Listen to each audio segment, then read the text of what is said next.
Oh man. Let's do it. All right, guys. Welcome back to another fantastic episode of Eldest, a Three Brothers podcast. We are in sunny Miami, Florida. We are Yes. in our unofficial mobile recording station with my good friend Joel Garay. What's up, guys? He's been gracious enough to lend us his van to record in tonight. He is not only a very accomplished real estate investor, real estate agent, mortgage broker, but also a van life expert. He built this marvelous vehicle called Big Bertha, right? Big Bertha. I call her Big Bertha. And we're just chilling in it. We're hanging out. We're having a good weekend so far. Thank you for having me. Thank you for coming on. So we've known each other for quite a while. Tell me a little bit about yourself, Joel. Oh, my goodness. So, originally from my ethnicity is Puerto Rican, born and raised in Connecticut, and recently moved to Florida, Central Florida. But the past, or I say 8 years, I was a realtor, came down here, been a mortgage professional. Most of my life has been real estate, so I love it. In the past year, I've been doing a lot of traveling all over the country, visited most of the national parks, building out this van and having had fun. So now I settled here, building my mortgage business. Probably get back into flipping and just continue to travel and live life, man. That's awesome. That's awesome. Now, how exactly did we meet? Do you remember? Yeah, so I think we had mutual friends like Andrew, John, Abraham, and I think me and Andrew met through a personal development course in New York, and then I think you work with Andrew as well as John. I do. Shout out to the Return to Nature crew. Yeah, shout out to those guys. We go on a lot of trips with them. Yep, and then I think we just planned a day to hang out with the guys camping, and then after that we had an amazing time, and that's all she wrote. Hung out ever since, started creating a lot of events together. Some great memories. Yeah. That's awesome. So, I take a lot of inspiration from you when it comes to fitness, when it comes to your business, and just like everything you got going on. What was the process in building this van? Because I have a small house of my own, and I used a lot of tiny home van life inspiration to design that. So I want to know, like, as somebody who did it, what was the process like? Oh my goodness, man, I don't even know where to begin. But I will say, as far as how it was for me, I remember during COVID where everyone was just like locked down. Everyone was locked down. There wasn't much you could do. Business was tough. And I remember following this video on Instagram, all these people traveling out of their super cool vans that they designed. And I was like, I just remember, I think I watched like one too many videos to a point where I was like, F this, like I got to do this, and I got to figure it out. But at the same time, I was also going through a personal development course. It was like a leadership program where they teach you how to kind of break down your goals and reverse engineer it and then build it back up and hit every task every week. So that's what I did. I sat down, I was inspired. I was like, I need to get this done. There's nothing else going on in my life. I'm doing all right. So I broke down on my goals. What does it take? And it was insane, right? Because I was like, I need a fair amount of money to get this done. I mean, you don't really need to. You can buy a used van and really go to town, get some handy people, and make it happen, right? But I just had this very ambitious like dream or goal.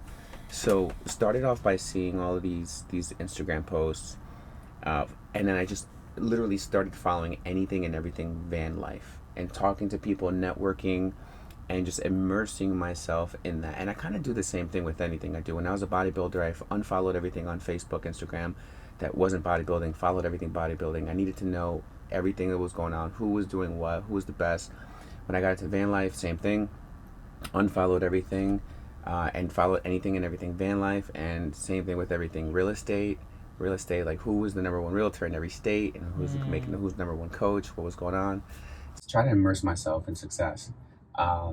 So yeah, no, I was like, man, I after I broke it down, I was like, man, like I got to do a lot, and I need to build capital. So I had to flip a house. I was like, there's the only way I'm going to build a capital is to flip a house. I'm already in real estate.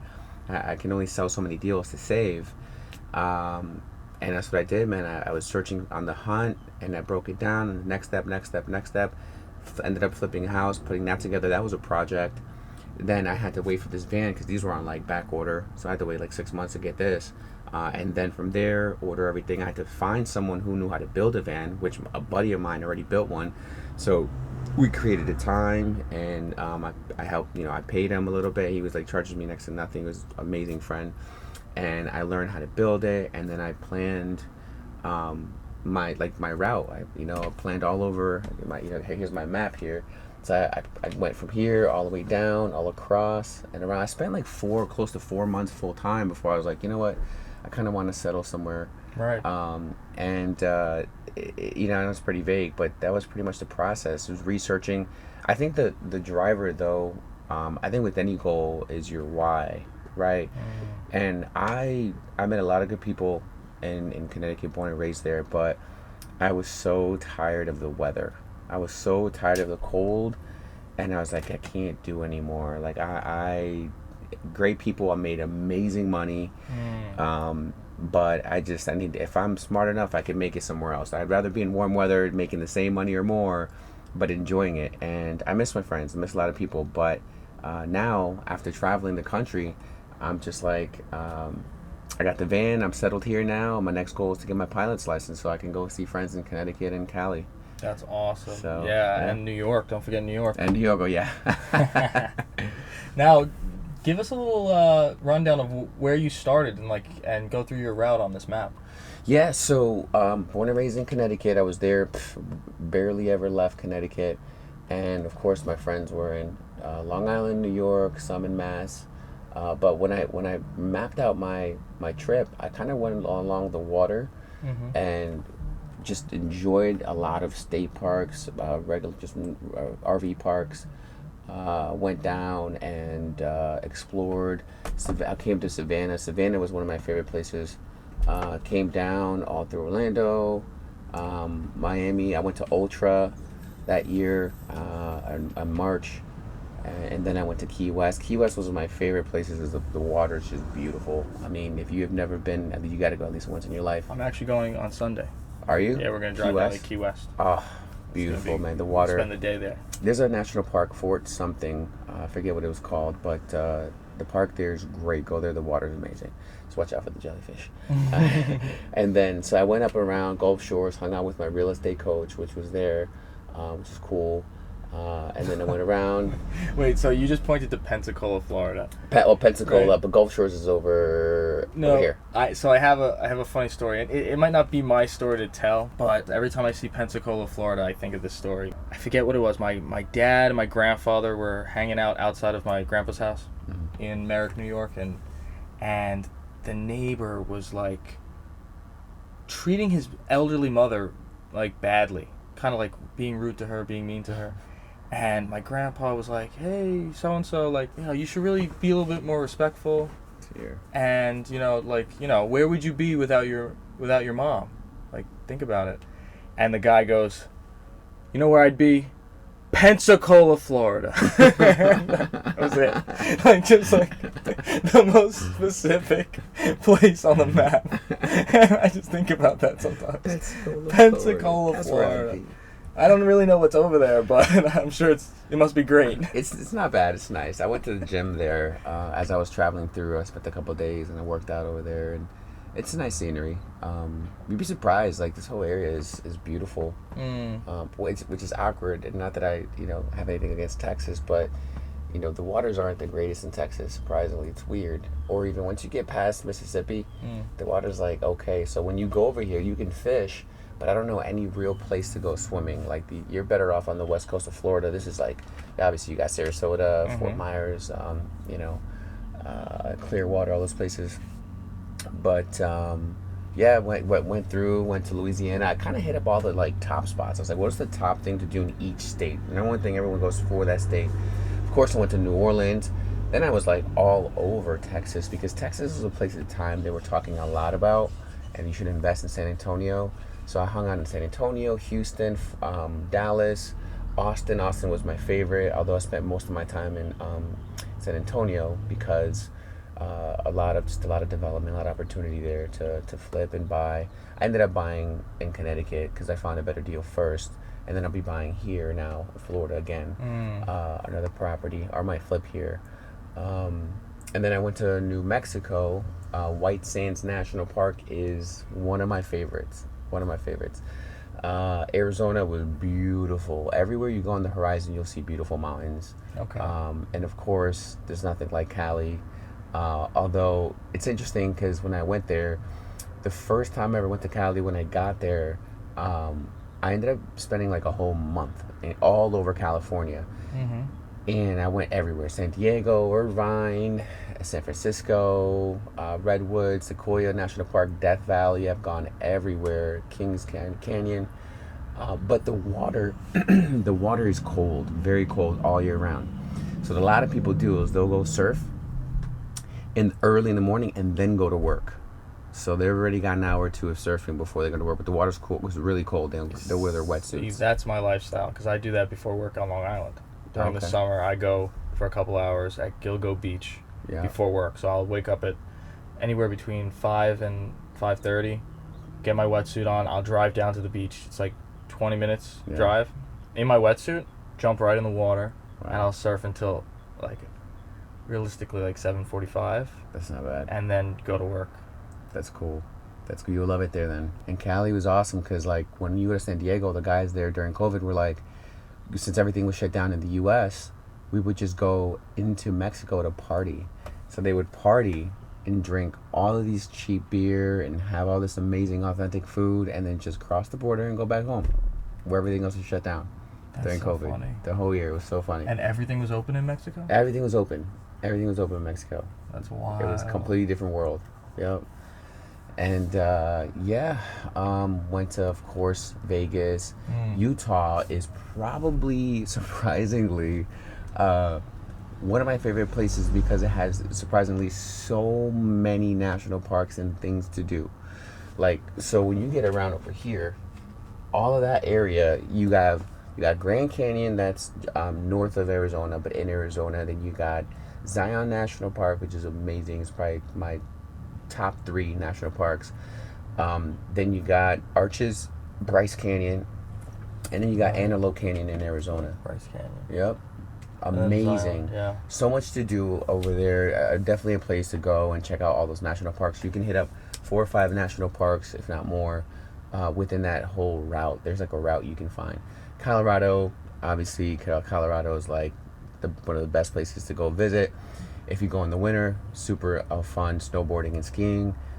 And during the summer, the mountains have no snow, but they'll do like off-roading. You'll do tons of dirt biking, all kinds of different activities. So when I was 18, I went on a Boy Scout trip to Colorado and New Mexico. So we flew into Denver, and then we drove down to Colorado Springs. We stayed there for 2 days. We did whitewater rafting. We went up Pikes Peak, which is a pretty famous mountain over there. It's like 14,000 feet elevation. We toured like the local Air Force base, which is just gorgeous. And then for 10 days, we drove down to Cimarron, New Mexico, and for 10 days we did a 100-mile hike through the Rocky Mountains, all camping. Like you bring your food with you, you have everything you need, and for 10 days straight, just hike. You're just hiking. So you finished the 100 miles. 10 miles a day, give or take. Wow. Yeah. It was wild. It was like a life-changing experience. I could show you some pictures sometime. I could use some hikes. We don't get too much of that in Florida now. I miss the wild, like the mountains and everything. Yeah. But yeah, man, made my way back from Colorado down to Texas and back down to Florida now. And I think I'm not too tired, man. I think my goal is to do well and flip and eventually have enough passive income to where I can just travel more. Yeah. Work from anywhere with mortgages. Now, did you explore any of the northern states along like Washington, Montana? So I've gone to Washington before with Andrew and Abraham. Yeah. And we went to Olympic National Park, hung out there for about a week and camped. But the other places I didn't go just because I didn't have anything else to do there.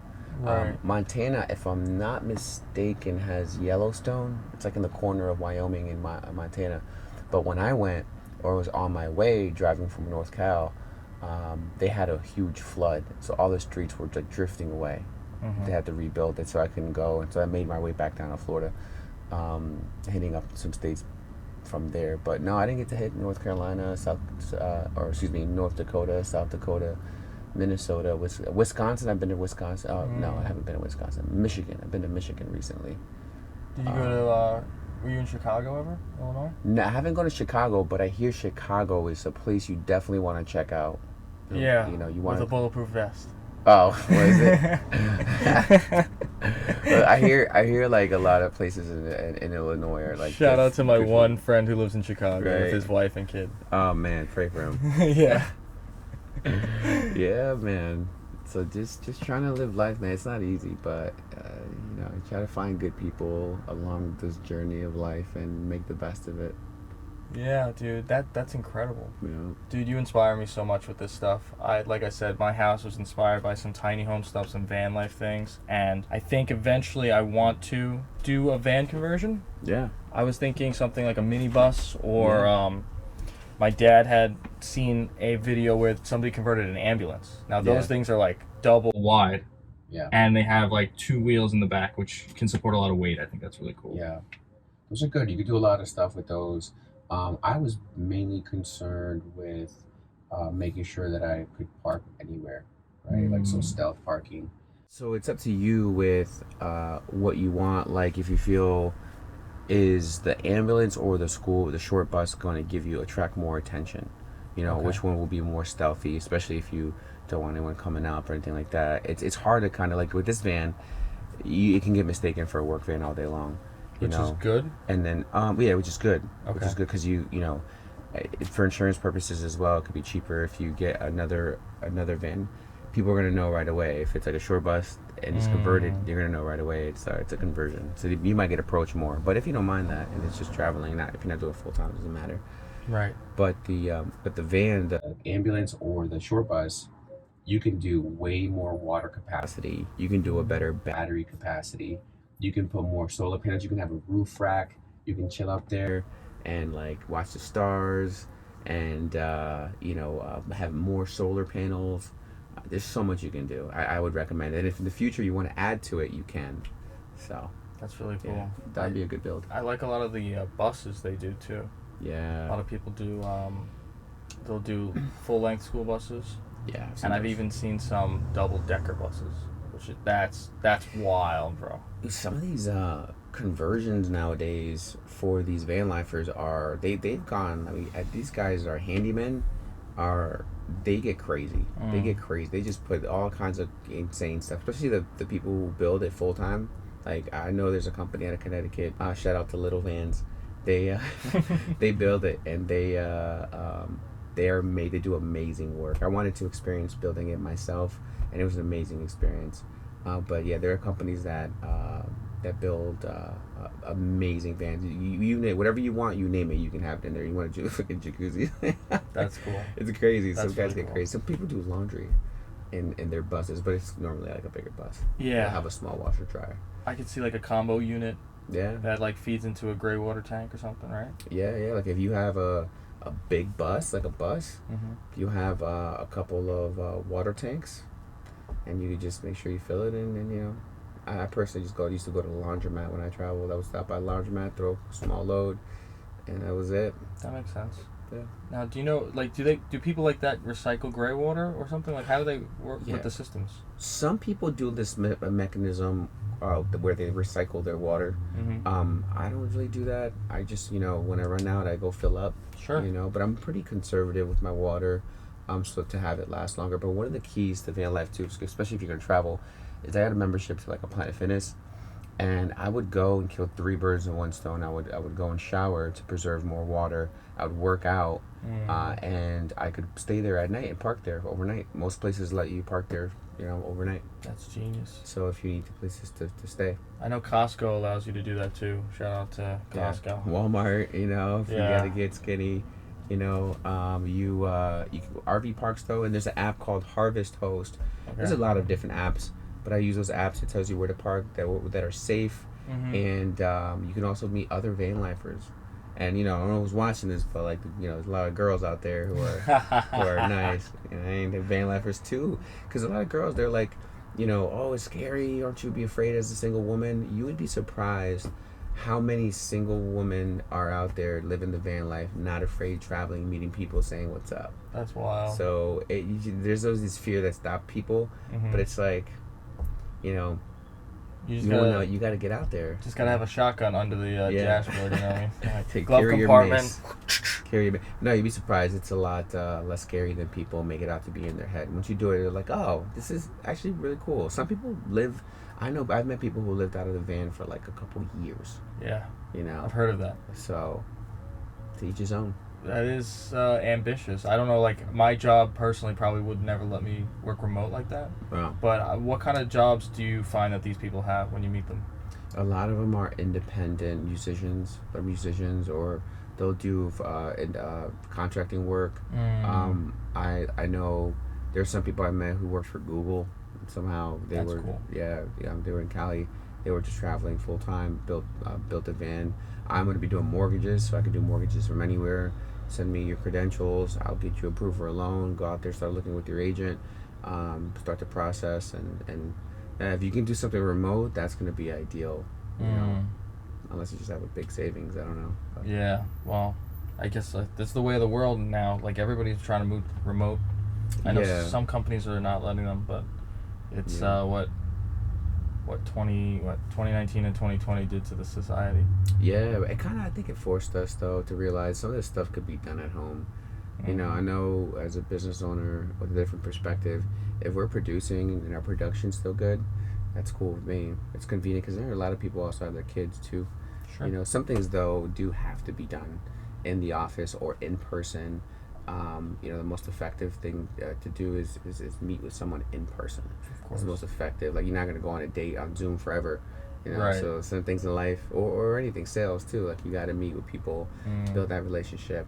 So hopefully we don't go too far into like, watching videos and doing things from home. But it is refreshing to be able to travel and still make money. Imagine making $100,000 or more a year while traveling. That would be amazing. Having a great work-life balance. That's the goal. Now, unfortunately, van life is limiting you to the continental United States and I guess Mexico and Canada. It would be really awesome if they had like a ship you could put your van on and bring it to Europe. And yeah, but you can go to Europe and rent things like this too. It's like a thing all over. You can go anywhere. Like right now, if anyone's watching, you want to rent a van to experience this, you go on an app called Outdoorsy. And Outdoorsy, it's like a van renter's application and website, and you can choose your van. Some have bathrooms, some don't. Choose it for a weekend and explore it with your partner or by yourself. Check it out. That would be really cool. I'm sure it's comparable to an Airbnb with price. Yeah. That's cool. Just be careful driving. You'll be all right. Yeah, some countries they don't drive on the same side of the road, so gotta get used to that. That's if you're going outside of the country, I don't know, do some research. All right. That's awesome. So, as a former real estate agent and now mortgage professional. That's what you guys call yourselves? MLO, mortgage loan originator. Okay. LO. So, do you have any like pro tips for us? Because I know a lot of my friends are at the age where they're probably looking for a place of their own. I bought a house in 2020 for myself as an investment property. I'm currently living in it until it's done being renovated, but that will hopefully be an Airbnb. So what is your strategy? Tell us a little bit about that. For real estate in general, but like mostly just getting a good deal, because I know you have investment properties, you also have like places you've lived in the past. I know you're looking for a new place in Florida because that's where you are now, but just tell me about like how do you get the best bang for your buck?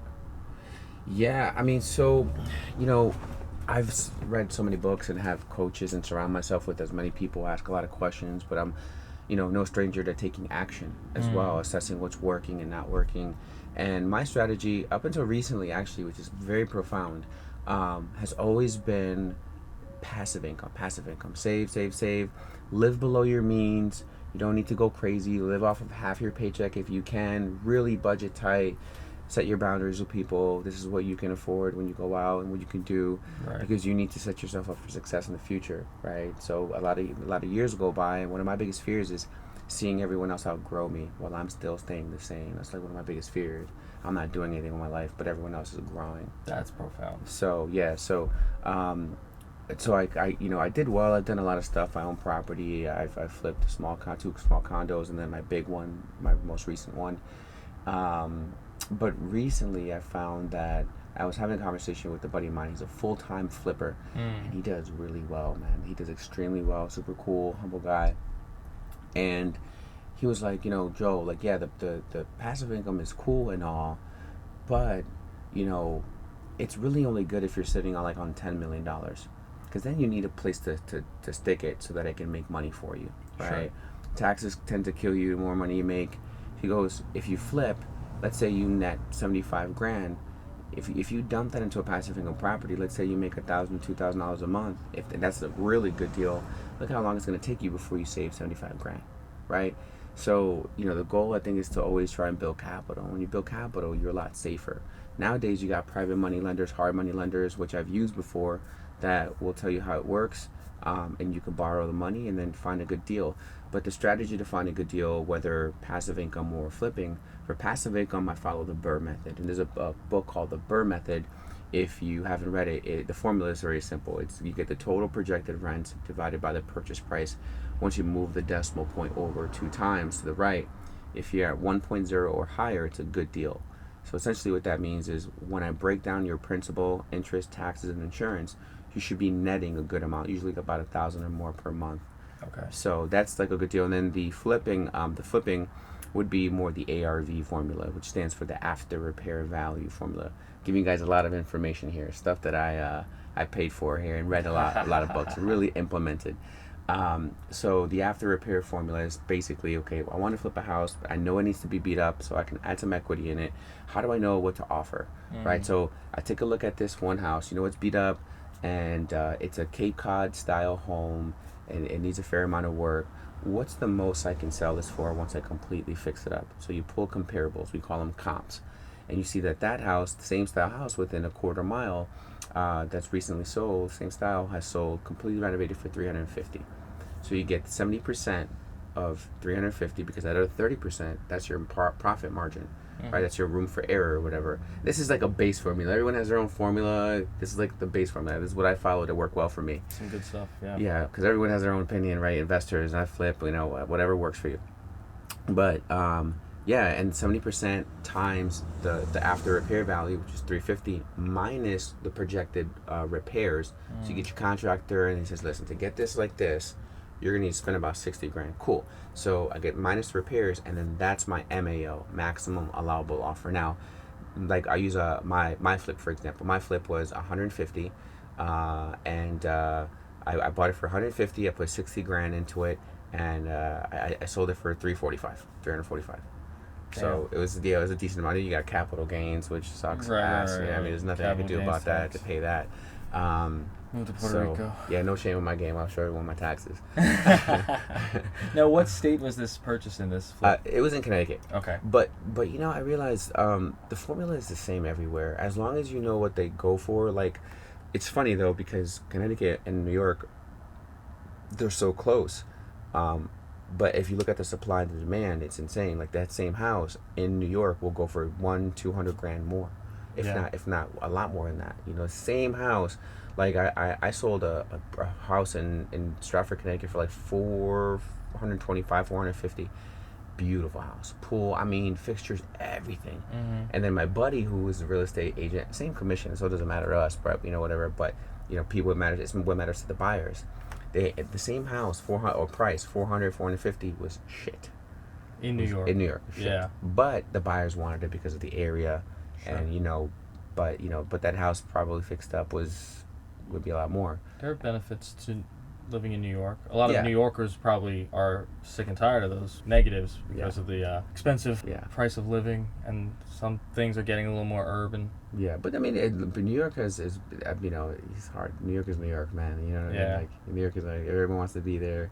Right, You know what I right, mean? And but you could find some good deals too. It's just a lot harder, a little bit more saturated. But a lot of people that I have, my clients used to move from New York to Connecticut because they get more bang for their buck. They actually have a yard, you know, a pool and all that stuff, and they're like within an hour of work. Some work remote now, so like, yeah, we're gonna for 400,000 we get a lot more in Connecticut or Jersey or the surrounding states, you know, and then yeah, they'll move. But who knows, man? You know, yes, I'm sure they got some deals in New York. They probably You do. know? I'll have to look into those once I'm done with my reno. Yeah. I got the basement to finish, and then the garage is gonna be a little something in there. That Airbnb you got, man, that's a gold mine. We'll see. That's we'll a see. gold mine. You're gonna do well with that. It's gonna be a very high profit margin. Yeah. Get some reviews. The whole thing. When you got a little fire pit. It has everything. Although I don't think I'm gonna let the like renters use the fire pit. I don't need the house burned down. I hear you. Safety reasons. Yeah, I just can't. I can't trust anybody, especially if people like to party when they're away. Like, Yeah. I don't need them like getting drunk, using fire. That's true. Stuff like that. Yeah. But that's just me. No, keep it safe, man. You want to preserve, your asset.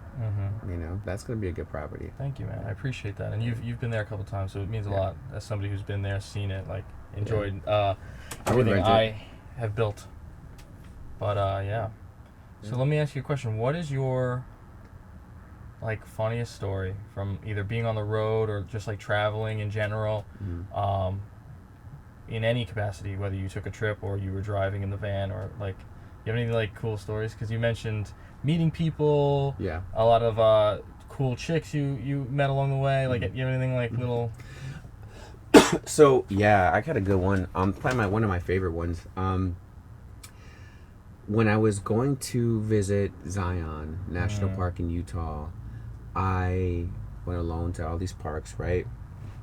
And I ended up hopping on the shuttle, and where the main park was right before we went, and I met this couple, amazing couple, super cool, and we were talking, shooting the shit, and they realized I was, like kind of like a lone traveler. They're like, come hike with us. And, so we ended up hiking. We took photos. We had such an amazing time. And then once we were done with the biggest hike, we hiked Angel's Landing. And I didn't have a permit at the time. You needed a permit. Luckily, I got through. Hopefully, they're not watching this, but it was an amazing hike. And we had to climb the chains and go to the side of the building. It was very scary. People have like died on this hike. But then when we got back down, we did another hike, which was beautiful, and we were just so cool. He actually had shrooms, so we ended up doing shrooms, and it's just like a small amount. We enjoyed all the beautiful lights and colors, and we had a good time, and we hit it off so well that they're like, we know that you're gonna be making your way up to Redwoods. We live near there. When you visit, come visit us. So I visited Abe, and then after I left Abe, I went to go hang out with them. I hung out with them, and I stayed at their house for a week. That's awesome. So they went to work in the morning. I stayed in the house. Like, we were just so connected. We hung out. They, I believe they run and manage some wineries, and they had the best taste of wine. I would drink amazing wine with them, and beer. And the guy actually grinded. He makes his own coffee as well. He grinds his coffee beans. Yeah, that's really cool. And they were into so many different things. They just actually now having a baby soon. They're gonna be having a baby soon, so it's awesome. But they sent me a Christmas card, and they're probably like my favorite because we like hung out, and it was so cool because like the wife got home one day early, and Chris, her husband, was still at work, so we just went to the lazy river and hung out. And I just felt so good because, like, we made such a deep connection right away. Sometimes, like, you don't know me, like, you know what I mean? Right. You don't know me like that. It's the beginning of a horror movie in a lot of people's like minds. Yeah, but like, no. You meet some strangers in the woods. Exactly. Now we're hiking. Then they invite you back to their house, which is also in the woods or close to it. It's like so funny, dude. But I feel like they really got, like, they kind of, like, our first day, it's like they knew me. Right. It's like after that, and I knew them, like, we were like here. And it was crazy. Like, I met them that one day, and then a week later I go to the house and I spend every day a week. I'm alone in their house. They have a beautiful house, but I was so grateful to have that trust and friendship. And the cool thing is, like, they were like my kind of people, because you know, some people are like, oh, I'm not gonna leave you alone with my wife in my house, you know what I mean, Sure, kind of thing. sure. No, they were so cool, and we had so much respect and boundaries, and I miss them. I send them a card every once in a while, and I'm gonna have them visit me when I buy my place here. I'm still renting in Florida, Mm-hmm. but when I find the right house, I'm gonna have them come visit me as well, and hopefully it's a lifelong friendship. That is cool. You know, That's really cool. Amongst many of the other lifelong friendships that you have. yeah, Hopefully myself and the rest of our crew. yeah. And I know you have a lot of different people all over the country that you network with and connect with. Yeah, that's why I want to so I met a lot of people all over all of these different states, and that's why I wanted to get my pilot's license, because I want to go visit all my friends and stuff. So I have a friend of mine who I stay in touch with all the time. I spoke to him today, actually, from San Diego, Mm-hmm. and all over Connecticut. So it's cool. Like, when I get my pilot's license, I want to visit people. But this year, if things go well, I want to go more out of the country. I want to go to maybe Greece, Bali, different places, see what happens. But traveling. And you're going to do that before the pilot's license, or are you going to wait? Yeah. Well, Okay. getting my pilot license is going to take time. Okay. There's a certain amount of hours and training that you have to do. So it's going to take some time. But I'll definitely be traveling outside of the country, not with my little plane. Because my plane, I'll be traveling in the country, but it's a lot easier. I don't got to go through TSA and or any of that stuff. I can just kind of check the weather and go. That's wild. You know? That's freedom, bro. Yeah. And I know it's not like a private jet like you see Little all Cessna. these crazy Cessna. rich people doing, but like a little plane, you hop in it. It's like a car. Mm-hmm. And maybe how many people does something like that hold? Can you put like 2 to 4 people, 5 people, like how? I think it depends on the Cessna you buy. I know you can definitely fit 2. You can definitely fit 2, but if you buy, obviously the more expensive the Cessna, the more seats that it comes with. Sure. You know what I mean? And but you'll find out the capacity. I mean, listen, if I don't even know why I didn't continue flipping, but if flipping goes well, yeah, I'll have a good budget for a good one. But it's a big investment though. Yeah. You know what I mean? What does something like that run?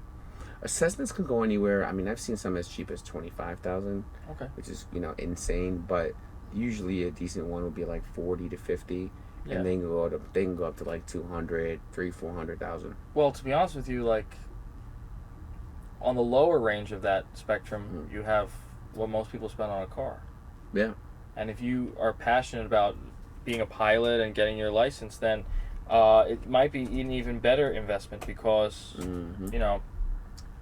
you have more freedom. Yeah, man. I mean, this van. After I flipped the house, I bought this van cash. This van out the door was like 47,000. Mm-hmm.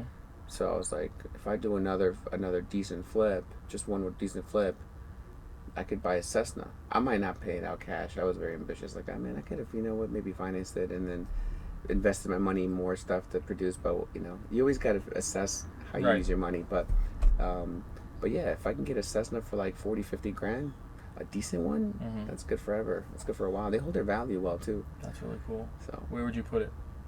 So the Cessnas would be left in the hangar, which is like the garage for planes at any of the airports. I know Orlando, Florida has a couple spots that you can rent out every month, leave it there, and same thing with anywhere you go. There's hangars that you can fly into and leave it there. There's an airport in Farmingdale on Long Island, right by my house, that does private flights and stuff. So it'd be cool for you to come and visit. Yeah. I'll find out where I can land, and then I'll just come through. You'll see me, fly in. That's awesome. And you could probably like book a. I tell my friends like if I come, you can book a one way. It'd be cheaper for you because if I go to if I go to visit you, sure, and then you want to come back over here with me, you just make sure you get your one way going back. Right. So you fly, you fly us down, and then I would just like come home. Yeah. That's cool. Yep, and that's get it one way's cheaper. You'll experience flying with me. You want to go? You'll pack your stuff. You go on the plane with me, and then we'll take off. It'll probably be like a 4-hour flight. Yeah. Or so, depending on how fast my plane is, right? Sure, I think if I have my plane, it's probably gonna be kind of fast. You think so? Because I'm not gonna I'm gonna spend. It's gonna be the Lamborghini of planes. Yeah, I wish. If I'm gonna spend on a plane, kind of like this, I bought this brand new in 2021, and I could have gotten a used one for like 20 grand or less, and built it out for less than what this cost brand new. How much money I would have left over? You know, I had so much money left over, but I wanted what I wanted. I wasn't wrong. I did it comfortably. There was no issues financially. So, but looking back, I'm like, you always look where you could do better. But moving forward, you always learn how you budget your money better. So okay, yeah, that's good. But no, yeah, when I get a plane, dude, you're a trailblazer. I'm taking all my cues from you. So like another 10 years, we'll be flying our planes next to each other. Dude, that would be doing tricks and stuff. That'd be amazing. How funny would that be? Top Gun Maverick. Top Gun. Oh, speaking of, dude, that movie's fire, bro. That movie's. We saw it at Friendsgiving. Yeah, we watched it together at my house, and then I also talked a little bit about it on the podcast with my boy Ethan and John. It's such a good movie. I think I just recently saw a video. I don't know how new it is. Probably old, but I think it was Martin Scorsese was saying something about Top Gun saving the. Not necessarily saving. I posted that. Oh yeah, that's what it was. Unless you saw it otherwise, I reposted that on Instagram. He was like whispering. I think it wasn't Martin Scorsese. It was Steven Spielberg. Steven Spielberg, okay. And he whispers in Tom Cruise's ears at one of the award shows. Yes. And he said, "You literally saved Hollywood's ass. Maybe even saved theatrical distribution, like because nobody was going to the movies, dude." After COVID, nobody wanted to go to the movies. It was all either health-related reasons or just the fact that everything comes out in digital now on streaming services. Green screen or whatever. Yeah, like you could literally get it on Disney Plus like a week after the movie comes out or HBO, like whatever the case is. Yeah. And Top Gun was a movie that Tom Cruise made with love. It was a personal project. He produced like the entire thing basically himself. All the stunts were done with real fighter jets. Yeah, the training was crazy from what I've seen. You get a chance to look at the training for that. These guys were literally underwater. They were like pressurized. Everything was just insane. These guys were working out. Like they had to train just for the beach scene. I was about to say the beach scene. We're about to reenact that today. Right after we finish up with this podcast, we're going down to Muscle Beach in Miami Beach. Have a workout. South Beach, right? South Beach. South Beach. We're gonna have a workout. Take our shirts off. Outdoors, like, can't beat it. Pumping some iron. Yep. That's cool. Do they have everything there? Like it's just a free experience? Yeah. So we'll find a spot to park. We'll go walk up, and the weights are there. We'll just get to town. Take your pre-workout. Awesome. Yeah. Oh man. Well, dude, I really want to thank you for letting me use your van for this podcast. Thank you for letting me interview you.